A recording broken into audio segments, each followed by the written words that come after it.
Are you ready?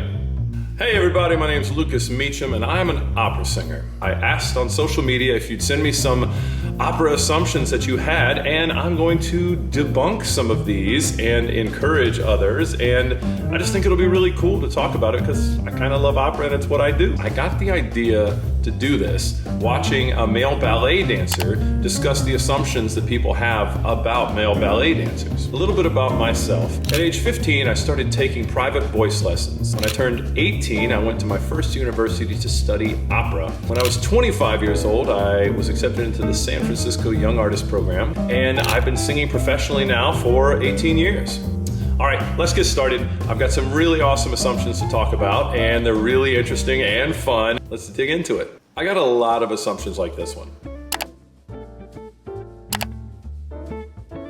Honestly, this is actually not true. I've seen many smaller people make an incredibly amazing operatic and loud sound, which is sort of the key to opera, is being heard without a microphone in 3,000 seats of an opera house, over an orchestra and over a chorus. So you would think that the bigger the voice, the bigger the body, but that's not necessarily true, because at the end of the day, it's all about how you push air over these two little vocal cords, vocal folds, and not let anything get in the way as it goes outside of your face.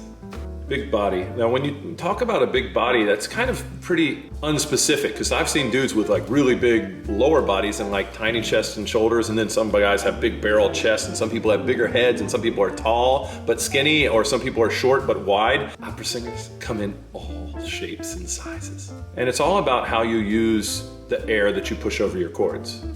That's opera.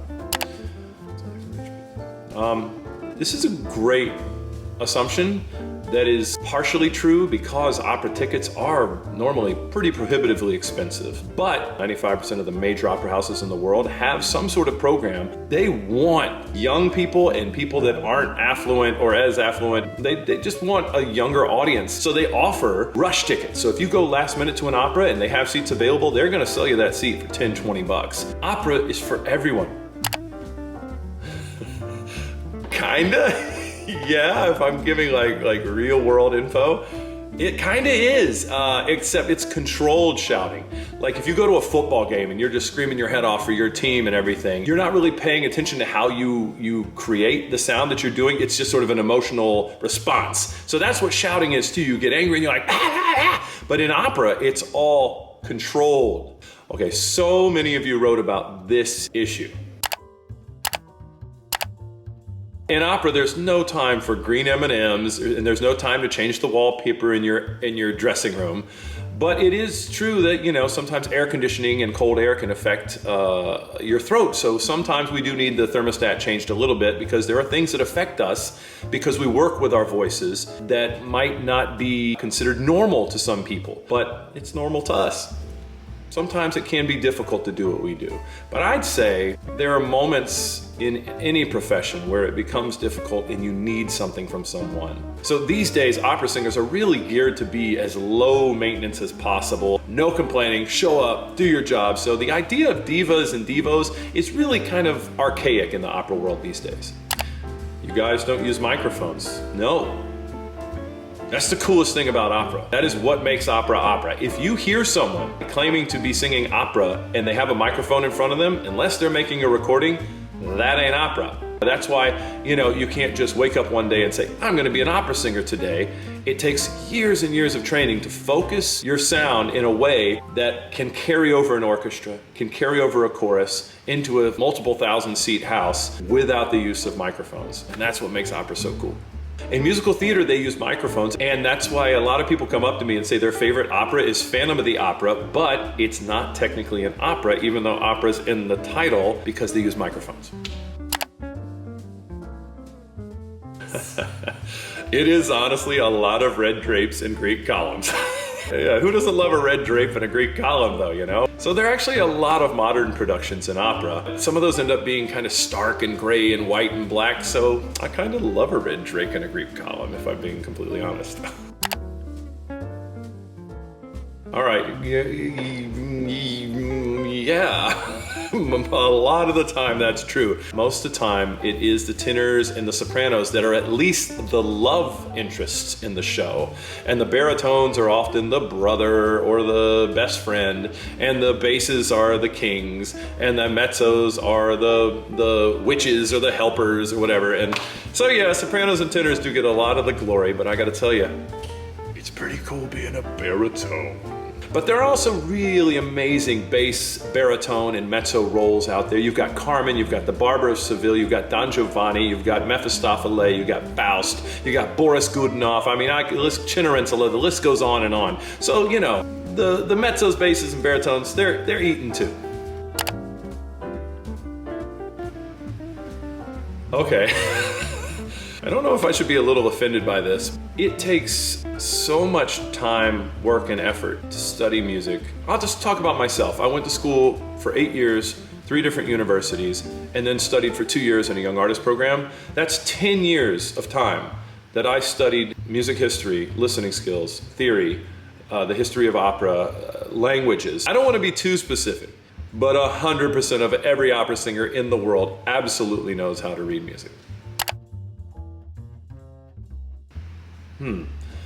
This one is kind of double-sided. You know, you don't have to have a big voice, you have to have a resonant voice. And resonant voices take a long time to discover. You can have a light Mozart tenor sound and still cut over the orchestra like crazy. And you can have a dark Verdi sound and not cut as well as a lighter voice. It's about function of voice.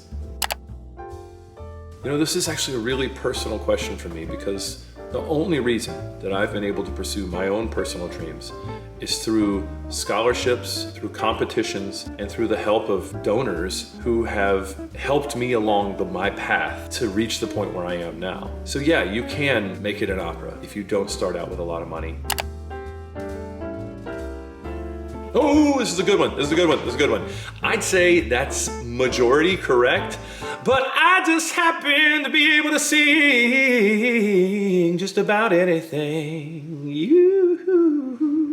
Yeah. Some people can actually sing different genres, but the majority of the opera singers I know, when I take them to a karaoke bar, they're bombing 9 times out of 10, but we always have a good time.